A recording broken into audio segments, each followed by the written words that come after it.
요즘에 그 통장을 분리해가지고 사는 분들이 진짜 많더라고요. 근데 이거는 저는 절대 반대입니다. 특히 부동산 투자를 하실 마음이 있으시면은 절대 통장을 따로 쓰지 마시고, 지금 만약에 따로 쓴 지 몇 년 됐다. 그러면은 뭐 어떤 날을 잡아가지고 확실히 좀 합치는 거를 저는 추천을 좀 합니다. 통장을 합치고 그 돈 안에서 일부 자기가 뭐 용돈을 따로 빼서 쓰고, 항상 어떤 이 부부 간의 이 돈 거래가 투명하게 서로 이렇게 상호 감시가 가능한 그런 구조로 만들어 놓고 사시는 게 좋아요. 이게 제가 많은 상담도 해보고 많은 여러분들을 이제 막 만나봤을 때 능력 대비 어떤 자산이 적은 분들의 공통점이 뭐냐면 이렇게 통장을 따로 관리하는 거예요. 그러니까 남편이 얼마 있는지 몰라요. 그러니까 뭐 아내가 얼마 있는지 몰라요. 뭐 이런 식으로 얘기하시는 분들이 엄청 많아요.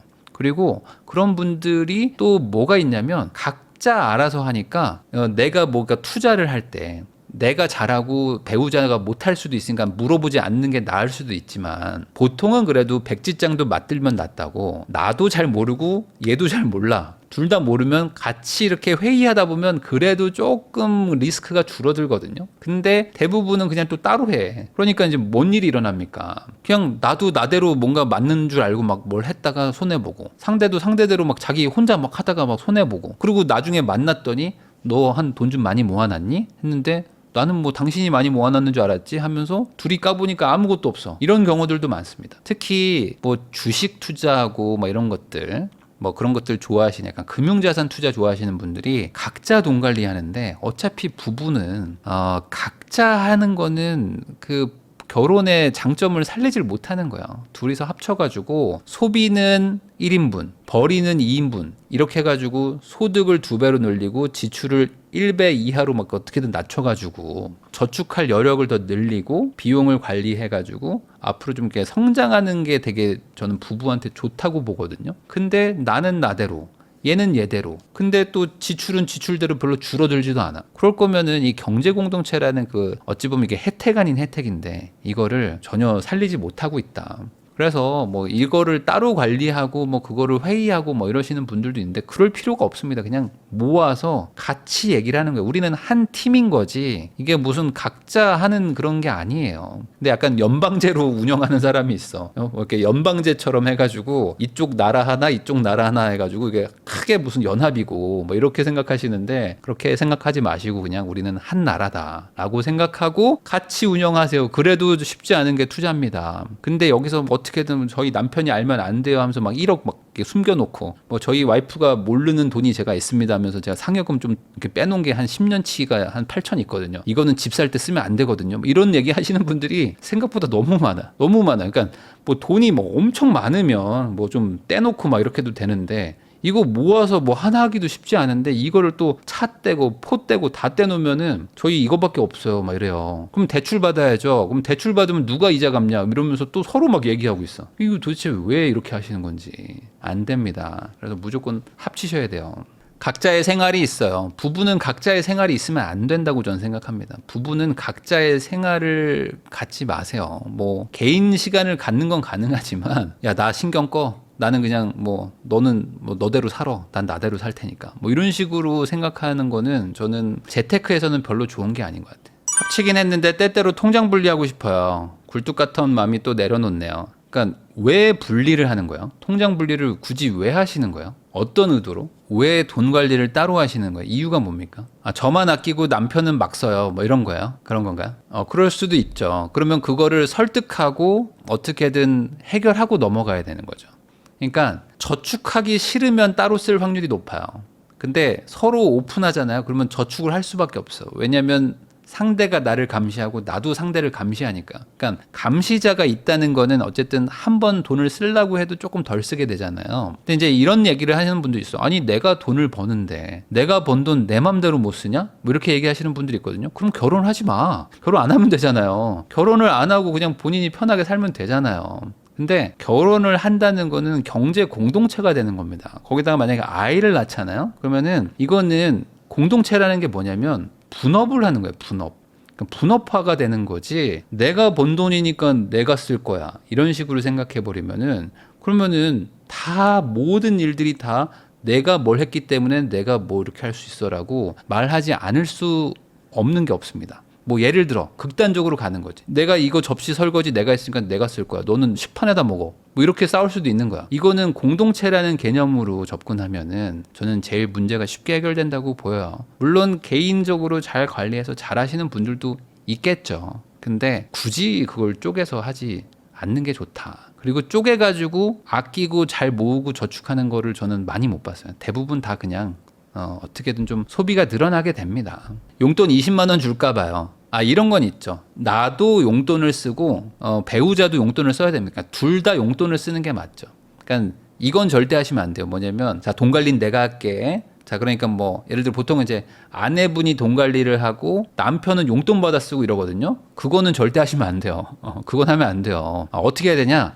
남편도 용돈을 받고요. 아내도 용돈을 받는 겁니다. 그러니까 아내는 뭐 예를 들어 전업주부시다. 그러면은 아내분 용돈 얼마, 그리고 아내분의 어떤 뭐 이제 가정을 이루는 생활비 얼마, 이렇게 해서 돈을 딱 떼고, 나도 이제 뭐 주유비 얼마, 뭐 개인 용돈 얼마, 이렇게 해서 돈을 딱 떼고, 그럼 이제 확실하게 항목이 다 분리가 된 거죠. 나머지 돈은 공통 통장에 다 돈이 모여 있어야 되는 거죠. 이 돈은 건드리지 못하는 거예요. 나머지 안에서 쓰는 거죠. 그렇게 재무 관리를 해야 되는 건데 많은 분들이 잘못하는 게 뭐냐면 제가 얼마를 벌든지 저는 그냥 다 아내 줬어요. 그리고 아내를 다 주고 아내가 저한테 용돈 준 걸로 전 살아요. 아내가 알아서 잘 했겠죠 뭐.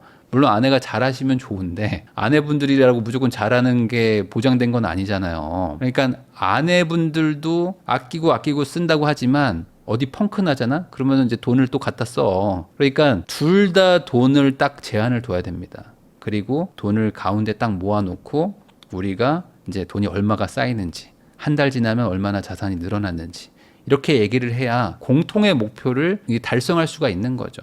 안 그러면은 안 돼요. 저희는 용돈만 알아서 쓰고 나머지는 합쳐요. 뭐 그렇게 하는 건 괜찮죠. 그러니까 개인 용돈은 뭐 알아서 쓰는 거죠. 뭐 예를 들어 개인 용돈 뭐 30 뭐 이렇게 하면 알아서 하는 거지. 근데 그게 아니라 나만 30 뭐 그리고 뭐 아내는 돈 뭐 450을 알아서 잘 관리 뭐 이런 식으로 하면 안 됩니다. 가계부 써서 보여줘야 돼요. 가계부도 쓸 필요 없습니다. 그냥 딱 그 생활비 딱 주고 거기서만 쓰면 돼요. 이 가운데 돈은 건들지 않으면 되는 겁니다.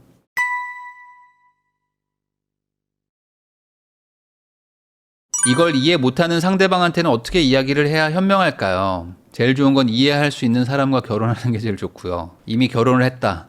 그러면은 결혼한 다음에는 두 가지 권리가 있습니다. 첫 번째, 설득할 권리. 두 번째, 헤어질 권리. 농담이에요. 농담이지만 농담이 아닐 수도 있는 얘기고. 그러니까 설득할 권리와 헤어질 권리는 여전히 남아있죠. 그러니까 설득을 어떻게든 하셔야 됩니다. 안 그러면은 문제는 해결되지 않아요. 아니면 뭐 본인이 뭐 그냥 수긍하고 그냥 사는 거지. 그런 분들도 많아요. 그러니까 남편이 뭐 부동산이든 주식 투자든 막 절대 반대 하는데 아내분만 막 주식 투자, 부동산 투자 막 열심히 하시는 분이 있거든요. 그래서 제가 아는 분도 돈을 꽤 많이 버셨어요. 꽤 많이 버셔가지고 자산가가 된 거예요. 근데 남편은 절대 단 한 번도 도와준 적이 없어요. 그리고 남편은 그냥 되게 뭐 이렇게 소위 말하는 막 안전지향형인 분인 거죠. 근데 남편분도 이제 아내분이 자산가가 되니까 차를 사달라고 하신 거예요, 남편분이. 근데 본인도 알죠. 왜냐면 본인이 뭘 한 게 없어. 재산 기여를 한 게 하나도 없는데 그래도 이제 아내가 돈이 많아지니까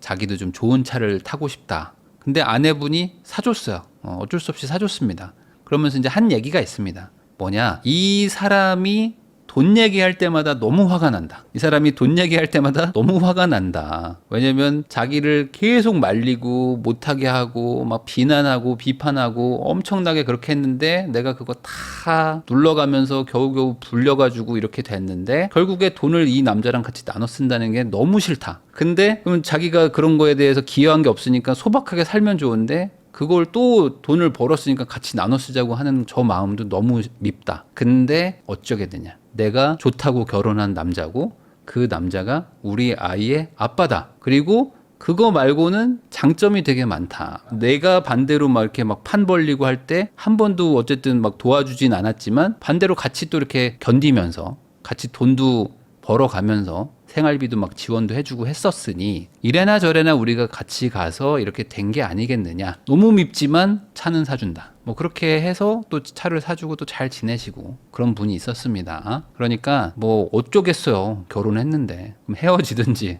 설득하든지 같이 잘 살든지 장점만 보고 살든지 하는 거죠. 사람은 다 단점과 장점이 있기 때문에 반대로 생각하면은 나는 뭐 장점만 있겠느냐 라고 생각하고 좋게 좋게 가는 것도 필요합니다. 저희 남편도 안전지향형이라서 예금만 해요. 제가 주식 투자로 불려가지고 더 많이 모았습니다. 18년도에 갭으로 영끌해서 강남에 집 사자고 했을 때도 반대해서 못 샀어요. 근데 어쩔 수 없는 거예요. 그리고 부부간에 뭐 예를 들어 남편이 반대해서 뭘 못했어요. 아내가 반대해서 못했어요. 뭐 이런 경우가 있거든요. 근데 그런 경우를 시간이 지났는데 만약에 그거를 했으면 대성공을 하는 경우가 있잖아요. 그러면 그 남편이나 아내를 되게 원망하게 되는데 그렇게 생각하시면 안 됩니다. 제가 봤을 때는 결국에 남편이든 아내든 반대를 하는 거를 뚫고 사는 사람들도 있거든요. 근데 그 반대를 결국에 넘어서지 못하고 그때 안 샀던 것을 잘 한번 생각해 보면 나도 그 투자에 대해서 확신이 없었을 수가 있어요. 나도 그 투자에 대한 확신이 없었는데 마침 남편이 막 결사 반대하고 아내가 결사 반대하니까 아 그래 아닌가 보다 하면서 나도 안 했던 거죠. 그러니까 내가 그 투자를 안 하게 된 거를 이 남편이나 아내를 빗대어서 화를 낼 수 있는 대상으로 삼고 있는 거지 사실은 나도 투자를 안 하기로 같이 합의하고 결정을 한 겁니다. 그러니까 그거를 남편 탓을 할 것도 아니고 아내 탓을 할 것도 아닌 거죠. 세상에는 그런 기회를 그냥 뚫고 사는 사람들이 있다니까. 남편이 막 뭐라고 하는데 그냥 막 질러버려. 그냥 막 질러버리고 뭐 이혼해 그럴 거면 막 이렇게 해서 막 뚫고 가서 막 돈 버는 사람들도 있어요. 그러니까 그때 안 한 거는 나도 합의를 한 거예요. 사실상 묵시적 합의를 한 거죠. 그러니까 그 부분을 남편 원망하시면요. 계속 불행해집니다. 이건 계속 불행해지는 거예요. 다시 과거로 돌아갈 방법이 없는데 어떤 분들은 그런 얘기 하잖아요. 내가 너랑 결혼한 게 너무 한스럽다. 누가 결혼하라고 했냐고. 본인이 결혼했잖아. 본인이 결혼했는데 왜 그 결혼한 걸 한스럽다고 얘기할 필요가 뭐가 있냐고요. 그냥 뭐 헤어지든지 아니면 뭐 수긍하고 살든지 아니면 바꾸든지 뭐 셋 중에 하나를 해야지. 뭐 이도저도 아니고 그냥 욕만 하고 있어봐야 바뀌는 건 없다. 배우자 선택이 너무 어렵고 두렵습니다. 그냥 결혼 못할 것 같아요. 아닙니다. 열심히 잘 만나보세요. 많이 만나보시고 최대한 뭐 사귀지 않더라도 다양한 이성들과 좀 대화나 교류를 할 필요가 있어요. 그래야지만 그 이성에 대해서 좀 이상한 오해 같은 것들도 좀 깨지고 뭐 어느 정도 좀 대화를 좀 잘 할 수 있는 자연스러움이 생겨야지 또 괜찮은 사람과 또 인연이 닿습니다. 집하고 회사만 왔다 갔다 하는데 갑자기 뭐 너무 멋진 사람을 만나고 뭐 그럴 일은 없어요. 그러니까 열심히 이성을 만나고 좀 교류를 하시면 첫눈엔 좀 뭐 마음에 안 들었는데 갑자기 또 좋아 보이는 경우도 있고 뭐 그렇습니다. 이 세상 사는 게 뭐 이렇게 막 순식간에 뭐 운명처럼 뭐 바뀌지 않는 경우도 많거든요. 그러니까 항상 좀 본인을 다양한 상황에 좀 노출을 시키면 좋아요.